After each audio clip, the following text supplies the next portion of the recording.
Olá, tudo bem? Você já ouviu falar do livro selado com 7 selos?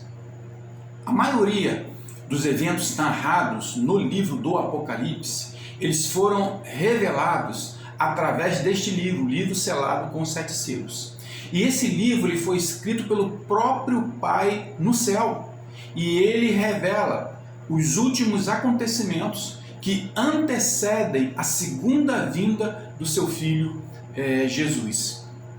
E essa revelação, ela já começa no primeiro versículo do primeiro capítulo do livro do Apocalipse.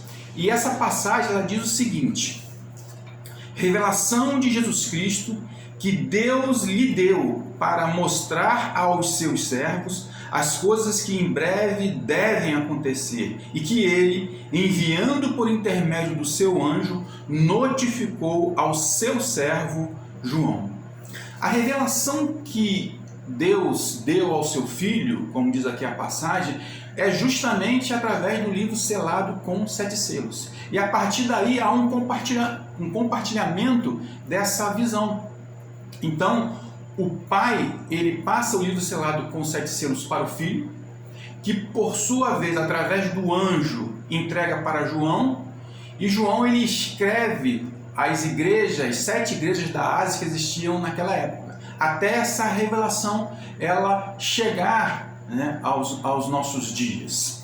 Agora, seria interessante a gente localizar no livro do Apocalipse onde que aparece essa expressão, livro selado com 7 selos. E essa narrativa, essa menção a essa expressão, ela vai aparecer justamente no capítulo 5 de Apocalipse, no verso 1, que vai dizer o seguinte: na mão direita daquele que estava sentado no trono, eu vi um livro em forma de rolo. Estava escrito dos dois lados e selado com 7 selos. Quem viu o livro na mão direita do Pai foi justamente o apóstolo João. Agora, para a gente poder entender essa passagem, nós precisamos ter em mente o contexto histórico daquela época. A Bíblia, ela não é um livro desconectado da realidade, um livro fantasioso, não, pelo contrário. Toda a narrativa da Bíblia, ela se cruza com a narrativa da própria história da humanidade. E o livro do Apocalipse ele foi escrito mais ou menos no ano 90 depois de Cristo. Um momento no qual a igreja sofria uma intensa perseguição, a chamada igreja primitiva. Porque naquela época os imperadores romanos eles exigiam que as pessoas adorassem a sua imagem, a sua figura como um deus. E em função disso, aqueles que não se submetessem a isso eram perseguidos. E a igreja primitiva, ela começou a sofrer esse tipo de perseguição por não adorar o imperador romano como um deus. E João, ele estava nesse contexto. E em função disso, João, ele é preso e ele é exilado numa ilha chamada Patmos. E é nessa ilha, isolado de tudo e de todos, sozinho, é que o apóstolo João ele tem a revelação do livro do Apocalipse. Na verdade, João ele teve um arrebatamento de espírito. Ele foi levado até o 3º céu, onde ele viu o trono. Então João ele tem uma visão tremenda. Ele vê um grande trono e sentado no trono aquele que tinha, né, na mão direita um livro. Ao redor desse trono grande haviam outros 24 tronos e assentados sobre esses 24 tronos haviam 24 anciãos.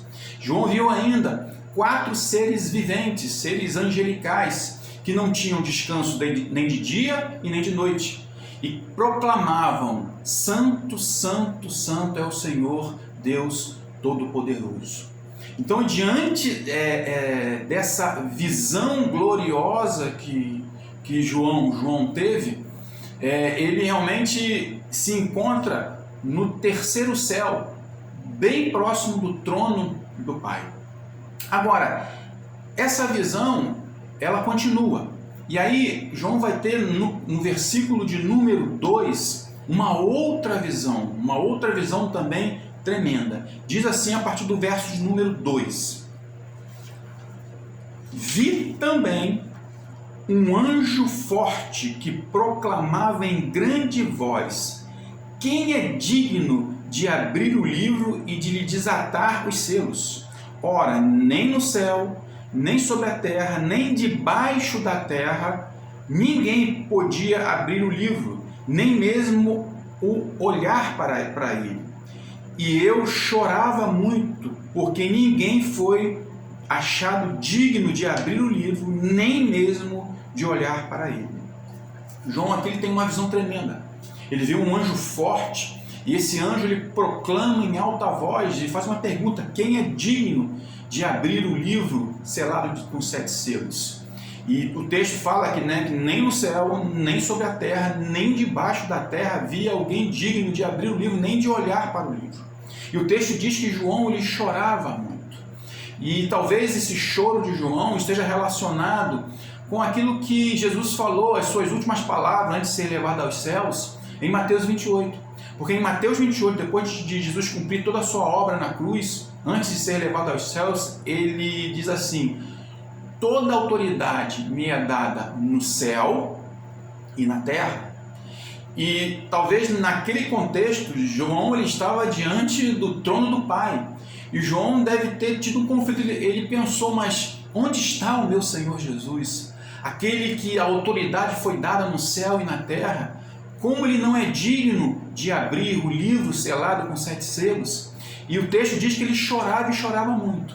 Mas aí vem o versículo seguinte, o versículo de número 5, que traz consolo, que traz paz ao coração de João. Diz assim o verso de número 5: Todavia, um dos anciãos me disse: não chores, eis que o leão da tribo de Judá, a raiz de Davi, venceu para abrir o livro e os seus 7 selos. Quem é o leão da tribo de Judá? Jesus. Quem é a raiz de Davi? Jesus.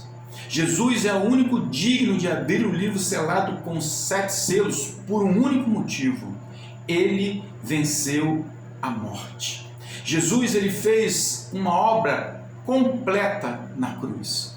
Tanto é que no final, antes dele morrer na cruz, lá naquela cruz, ele fala: está consumado, está feito.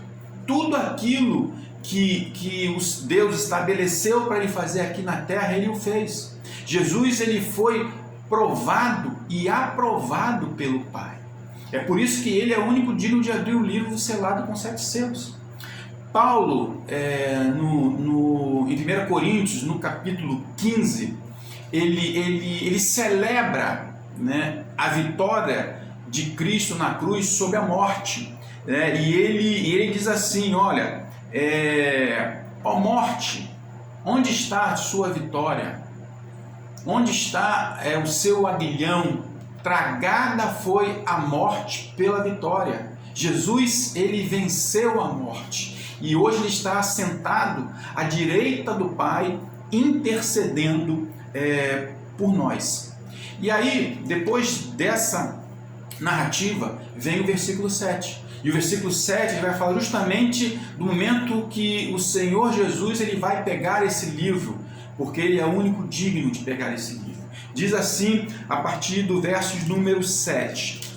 Veio, pois, e tomou o livro da mão direita daquele que estava sentado no trono. Quando o nosso Senhor Jesus ele tomou o livro selado com 7 selos da mão do Pai, toda autoridade, todo domínio, todo poder que pertence ao Pai, agora passa também a pertencer ao Filho. E essa autoridade que Jesus é revestida também passa a ser reconhecida por toda criatura que há no céu, sobre a terra e debaixo da terra. Há um revestimento dessa autoridade quando Jesus ele pega o livro da mão do Pai. E é justamente no verso de número 8, o verso seguinte, é que vai trazer essa narrativa, esse revestimento e esse reconhecimento dessa autoridade a qual Jesus ele é revestido. Diz o verso de número 8: E quando tomou o livro, os 4 seres viventes e os 24 anciãos prostraram-se diante do Cordeiro, tendo cada um deles uma harpa e taças de ouro cheias de incenso, que são as orações dos santos. Quando o Senhor Jesus ele pega da mão do Pai o livro, automaticamente, imediatamente, os 4 seres viventes e os 24 anciãos se prostram diante do Cordeiro, num reconhecimento de autoridade, de domínio, de poder. Eles adoram ao Cordeiro. Agora entenda, não há no céu um conflito de autoridade, de domínio e poder, porque agora esse poder também é dado ao Filho. Pelo contrário, há uma unidade, porque o Pai e o Filho são um. O próprio Senhor Jesus ele fala: olha, eu e o Pai somos um. Então, quando o Filho recebe a adoração desses 24 anciãos, dos 4 seres viventes, o Pai está sendo adorado. Então, quando o Pai exerce domínio, poder, autoridade, isso também repercute no Filho, porque eles são um só. Então, no céu, a partir daquele momento, a autoridade é reconhecida. Por quê? Porque Jesus ele morreu na cruz, ele venceu a morte, ele cumpriu tudo aquilo que o Pai estabeleceu para ele. Agora, isso não para aqui, porque há esse reconhecimento de autoridade no céu, mas também esse reconhecimento de autoridade de toda criatura também vai ser feito também na terra. E é isso que o verso de número 9 ele vai falar. Ele diz assim: e entoavam um novo cântico, dizendo: digno és de tomar o livro e de abrir-lhe os selos, porque foste morto e com teu sangue comprastes para Deus os que procedem de toda tribo, língua, povo e nação. Quando Jesus ele morreu naquela cruz, ele verteu o seu sangue, ele comprou para Deus, o Pai e o Filho sendo um, povos, línguas, tribos e nações. A obra de Cristo ela alcançou toda a humanidade, ela está à disposição de toda a humanidade. Então, essa vitória de Cristo na cruz e, consequentemente, a vitória sobre a morte, ela traz esse reconhecimento de autoridade também aqui na terra. É por isso que em 1 Pedro, no capítulo de número 2, Pedro diz assim, que nós somos o quê? Raça eleita, sacerdócio real, nação santa, povo de propriedade exclusiva de Deus. Por quê? Porque eu e você fomos comprados por um alto preço, um preço precioso de Cristo na cruz. Ele verteu o seu sangue, ele derramou o seu sangue. Então, a partir desse momento, toda autoridade, todo domínio, todo poder que pertence ao Pai, agora também pertence ao Filho. Então, no verso de número 5, nós vemos essa narrativa. Jesus, ele tomando esse livro selado com os 7 selos na mão do Pai.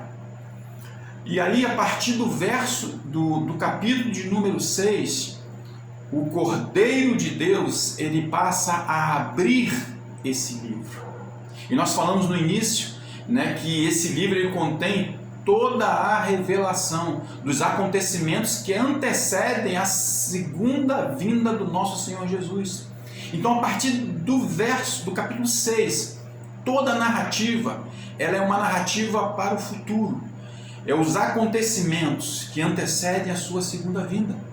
E deixa eu te falar uma coisa, está muito próxima a vinda do nosso Senhor Jesus. As coisas estão se convergindo. Então, quando você começa a ler a partir do capítulo de número 6, isso se estende até o capítulo de número 22, você vai ver os acontecimentos escatológicos, coisas que ainda não aconteceram. O livro selado com os 7 selos, ele foi aberto naquele momento para nos mostrar. Deus, ele não faz nada antes que primeiro revele os seus segredos aos teus servos, os profetas. Isso foi profetizado não somente no livro do Apocalipse, mas também nos profetas maiores, profetas menores. Tudo já foi estabelecido. O livro do Apocalipse, ele é simplesmente um acoplador das profecias, se converge para ele. Então tudo está escrito lá, do capítulo 6 ao capítulo de número 22. Então, se você for ler depois, e há uma complexidade, porque há coisa literal, mas há coisa também de simbolismo, você vai ver a abertura dos 7 selos, o toque das 7 trombetas, o derramar das 7 taças da ira de Deus. Tudo está lá estabelecido para que o povo de Deus conheça, né, aquilo que irá acontecer no tempo do fim, na segunda vinda do nosso Senhor Jesus Cristo. Eu quero terminar esse vídeo dizendo o seguinte: há mais de 2000 anos atrás, Jesus esteve aqui entre nós. Como diz o apóstolo João, o Verbo se fez carne e habitou no meio de nós. E ele veio, e ele fez tudo aquilo que o Pai havia falado, aquilo que o Pai tinha estabelecido. Jesus, ele veio, ele foi rejeitado, ele foi humilhado, até que ele foi morto naquela cruz. Jesus, ele veio como cordeiro para dar a sua vida em resgate de muitos. Marcos 10:45, ele fala: eu vim não para ser servido, mas para servir e dar a minha vida em resgate de muitos. Então, nessa primeira vinda, Jesus, ele veio como cordeiro para morrer naquela cruz por mim e por você e nos resgatar do império das trevas. Só que há uma promessa bendita, e a promessa bendita é que o nosso Senhor Jesus, ele voltará. E essas promessas, as profecias, elas estão espalhadas pela Bíblia, tanto no Antigo como no Novo Testamento. Ele voltará. No próprio livro do Apocalipse, o próprio Senhor Jesus, ele fala: eis que venho sem demora. Mas quando ele vier na sua segunda vinda, ele não virá como um cordeiro para ser morto, para ser humilhado, para ser imolado na cruz. Não. O nosso Senhor Jesus, ele virá como leão da tribo de Judá. Ele virá para governar, para exercer domínio, autoridade e julgar, exercer juízo sobre todas as nações e acabar com o império das trevas na qual nós estamos vivendo.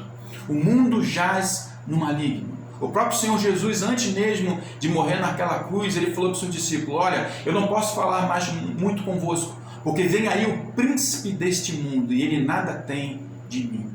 Então o nosso Senhor Jesus, ele voltará como o leão da tribo de Judá. Que eu e você estejamos preparados para esse dia grandioso, para esse dia glorioso, para esse dia majestoso. Maranata, ora vem, Senhor Jesus. Deus te abençoe.